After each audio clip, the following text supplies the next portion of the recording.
Hi, Mike Jacobi here, inviting you to join us again for Jazz Tonight as we kick off the 2015 season. This year, the Summer of Sinatra, dedicated to old Blue Eyes, celebrating his 100th birthday. Each week, we'll be bringing you a new artist that's appearing in town, look behind the scenes and find out what they've got going on in the recording studio and find out what else is going on live in their lives. Jazz Tonight, right here on KCAT. Captain's Log, Day of Discovery. Today, our junior crew members declared their independence. While the young cadets explored uncharted territory, the Admiral and I discovered the Fountain of Youth.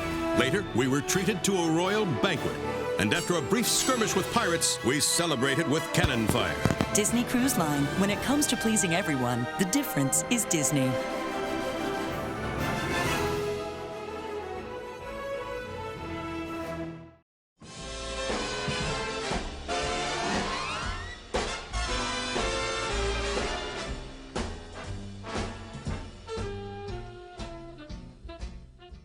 Hello and welcome to Jazz Tonight. I'm Michael Jacobi, executive producer of Jazz on the Plazz and host of Raising the Standards on KSCO Radio in Santa Cruz.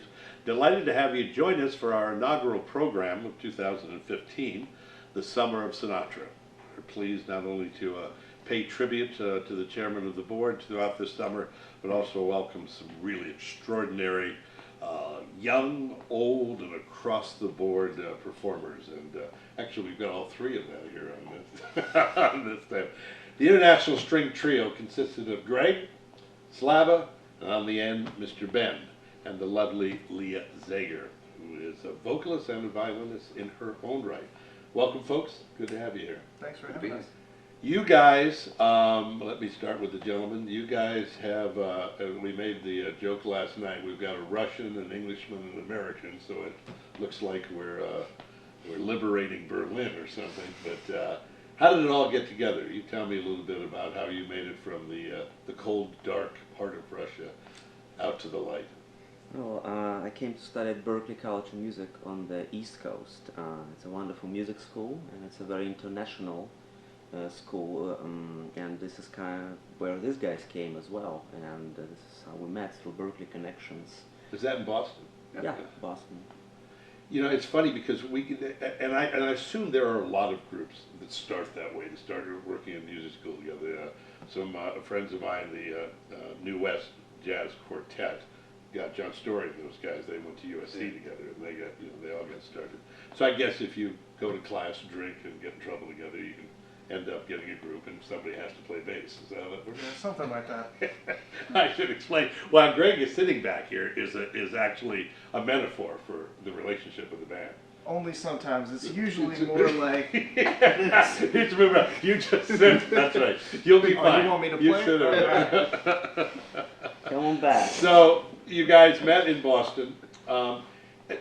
Obviously, you're a guitar player, violinist, bass player. Did you think of other combinations? Did it work? I mean, as they say, God can only make a trio. But how did that part come together? It's just just happened kind of naturally. It wasn't one of those projects when you think about it too much. Just kind of one thing led to the next, and it's a very mobile and effective combination of instruments. It's mobile, we can all fit in one car. They fit together well musically, and it's not the most usual combination. If you have your bass, drums, piano, saxophone, you have gazillions of this kind of groups, and it's kind of hard to stand out. But this was a very natural formation. That's how it came wonderfully practical is having a Russian in the group who says, we don't want a quintet because we only need a table of four when we're going to dinner. So that's not going to work. So that's amazing. One of the reasons. Ben, tell me a little bit about your background. You're from England. From England, born and raised. I finished high school, and then I moved to Boston to go to music college. To practice a new accent. Absolutely. Although my mother's American, so I had a bit of a head start. All right. And Slava had already passed through Berklee by that point, so I didn't meet him actually at school. I met him through various connections at Berklee, and then we started playing together shortly after I arrived in Boston, working a lot, and that was kind of, for me, the formation of the group. Was there a bit of an epiphany with you guys? Was it like, I not only like these guys, but wow, they're feeling what I do, and we seem to click together? Definitely. For me, there was. I mean, Flapping them. I love the versatility because I'm a classical violin player as well as an improviser. And what the trio allowed for me to do was kind of just, there was no limit as to what we could do stylistically. You know, we could do classical music, we could do jazz music, we could do tangos. We literally cover the world. And in terms of what I wanted to do on my violin, it was the perfect platform for me to kind of. Now, Leah, you're a violinist as well, and you found your voice musically as well as quite literally, and also a vocalist. Talk a little bit about how you met these guys and how you got started. I met you first, right? Yeah. And Through I met Gypsy Jazz, probably. yeah, at Django Reinhardt Festival. And but I guess I've only known these fellows for about a couple of years, but they're really wonderful to play with. Yeah. And now you started out, did singing come on later after you played the Yes. violin for some time? I had always sung since I was a little kid, but I lost the use of my left arm for a little bit, like 4 years, from at 15. I couldn't play because this just went numb, and I was like, okay, well I have to do something else involving music, because otherwise I don't really know what else to do with myself. So I started singing, and I went to a performing arts high school for voice in Houston, and then I went to college and got my degree in opera, and then I started playing again when I was 19. Is jazz more help to opera, or opera more help to jazz? You know, I feel like 8 years of opera training was really detrimental to like any kind of future in modern singing. Yeah. There was a real, what's the word? It took a while to detrain myself. Yeah. So, but jazz it's got elements of classical. Jazz is a little bit easier for me to, and I've always listened to jazz. I've always listened to Ella and Frank. Yeah, I was just going to say you certainly know your way around the standard. Yeah, Which is that's marvelous. really that's my specialty. You know, Yeah. I'll do a cover tune of, I'll do a Stevie Wonder song here and there, Sure. but, Well, and people, we talk about the Great American Songbook, but I mean, you realize why it is indeed such a great collection of music, although that it didn't end with Rodgers and Hart, it certainly has continued. But the fact that there are so many different approaches, you think, so many of the tunes you sing, when if you were to hear the original arrangement on Broadway, you wouldn't even recognize the song. Exactly. So, I mean, Sinatra, there's a great story about Cole Porter didn't like the way Sinatra did his music. And Frank said, don't cash the checks, which I thought was a great answer. But, so you guys, for instance, now this will air after the program this evening, but you guys bring so much to the table, both the trio and as a group, that you can do the Sinatra stuff and do it as well as anybody, but you also bring the rush and the emotion of the folk. The folk side of it, the classical side. Obviously, Django was a big influence probably for all of us. Did you guys listen like Bob Wills and stuff? I mean, were you influenced by country western? I'm from Texas. Oh, okay. You had no choice. Yeah, I got to play a lot of that stuff. Yeah. I played with Willie Nelson on Austin City Limits and Charlie Daniels. Oh, really? Because he sold, I was in the Austin Symphony for many years, and he came and played And you with played us. with Pearl Jam, did you? And Pearl Jam. Yeah. Yeah. What? Talk to me just for a second. We're going to have you perform in a few minutes, but talk to me for a second about performing. I mean, as in the name internationally, are you embraced on different levels in different areas? I mean, if you go home, is there more enthusiasm for the folk side, or? I guess so. I mean, we perform mainly nationally in the United States. We all live in the States now. I live in Boston, actually. We all play when the band goes back to England. He books some shows, usually with his own projects. And same for me when I go to Russia. We actually haven't done touring in Europe with this particular group, but we did a lot of touring in the States. And I can speak for that part. And we're kind of spoiled this way. We get very warm reception. Again, mainly because we play such a wide range of styles that applies to kind of literally everybody in the audience, we feel. It's like some parts are very enthusiastic. They're kind of very vocal about how they like us. Some are a little bit more reserved, but you know, you can really feel the energy and the appreciation from the crowd always. That's wonderful. But, Greg, do you do a lot of your own projects? I'm involved in a jazz guitar trio at the moment, but that's the only other project I can really call my own. So, and how much you guys play together throughout the course of a year? Probably you two more, because he doesn't get the phone call, is it? Yeah, well, I mean, You know, it's totally interchangeable. So. Plenty of, It's the bass player, you know. as much as we can, you know, when Yeah. the road calls us, Yeah. we're there That's to All right, do well, work. you know, as I say, I'm delighted you're here. I'm delighted you're in town. And for the folks that saw the show, the live show at the Plazz, and if you did not, the folks that did see it are in for another treat. And if you did not, here's a little bit of something you missed. You guys do a couple of tunes for us? Absolutely. Appreciate it. Hi, Mike Jacobi here, inviting you to join us for a new show premiering in July right here on KCAT Television. It's called Jacobi's Talk of the Town, a conversation program where we'll be talking to folks from local government, from high tech, and even some jazz artists and all the stops in between. And we won't steer away from controversy, so join us for a couple of laughs and a few deep thoughts, only on KCAT and the Talk of the Town. Well, we alluded to a few moments ago, a little falling out that the great Cole Porter had with Sinatra, because he wasn't real fond of the way he performed some of his tunes, with one big exception.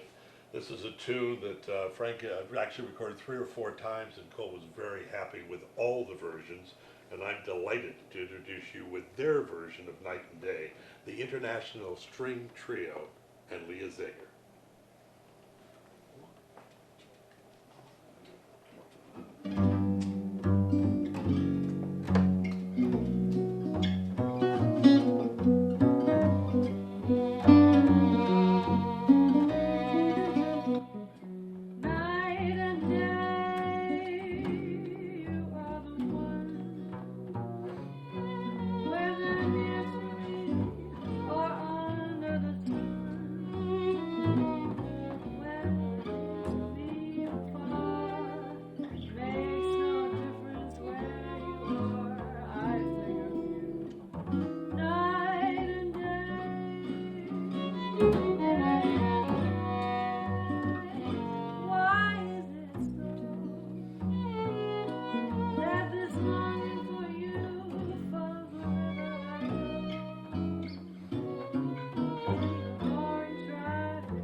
International String Trio, Ms. Leah Zeger. Let's stand and talk for a couple of minutes. This way you can actually be, so people can see you. All right. Would you mind standing behind him? Let's talk about what you've, and I gotta quit starting every sentence with let's talk about, because waiting for someone to answer. Tell me, in that case, folks want to find out more. You've got a website, obviously. Yes. Tell us. It's leahzeger.com. LeahZeger. ER. Yeah. I misspelled it originally as AR.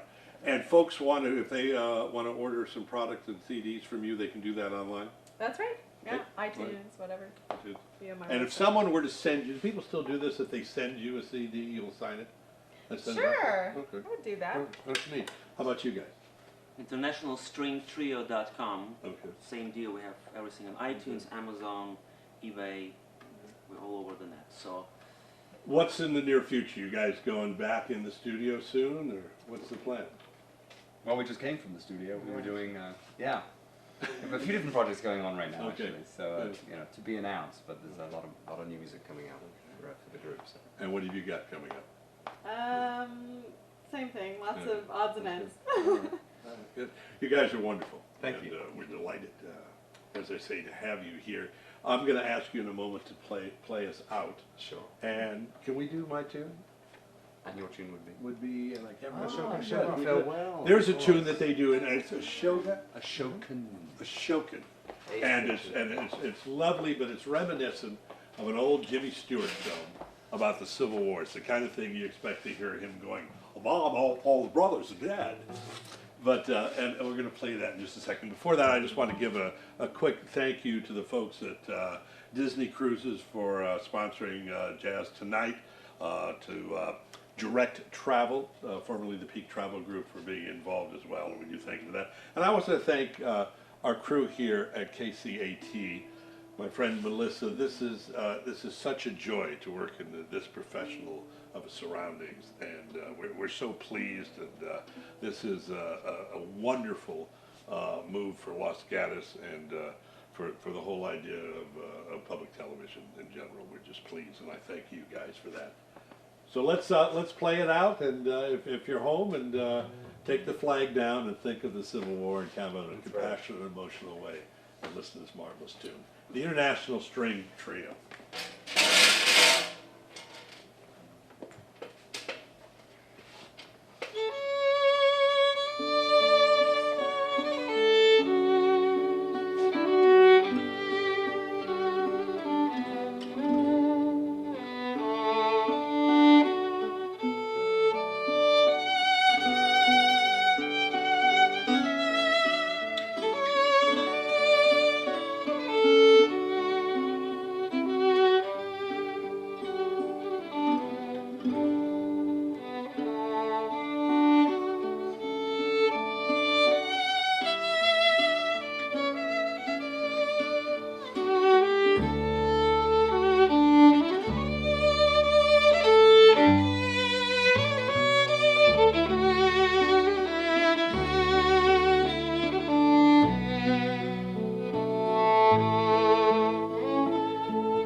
And if that doesn't touch your heart, you might want to check your toe for a tag. The International String Trio.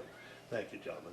And so it begins. Jazz on the Plazz 2015, as we pay tribute to old Blue Eyes. Next week, Mark Masters Ensemble with the Sinatra Project, and also the wonderful Sue Rainey will be his vocalist, who actually recorded at Capitol and Nat Cole, and Riddle was arranging, and Sinatra there in the mid to late 50s. That all happens next week. I get so many questions. How can we help if we can't afford to be a major sponsor? Well, everybody can chip in and help out. We have the Jazz Card, which is a $700 value for $100, so just for a C-note. That's just a marvelous deal. And of course, coming up, I believe it's July 28th, our annual gala up at La Estancia. It's $150 a ticket, well worth it. This year, the 4 freshmen will be joining us and entertaining us. So it's going to be a marvelous year. To paraphrase the chairman, it's already a very good year. I thank you. That's Jazz Tonight. Look forward to seeing you soon. In other words,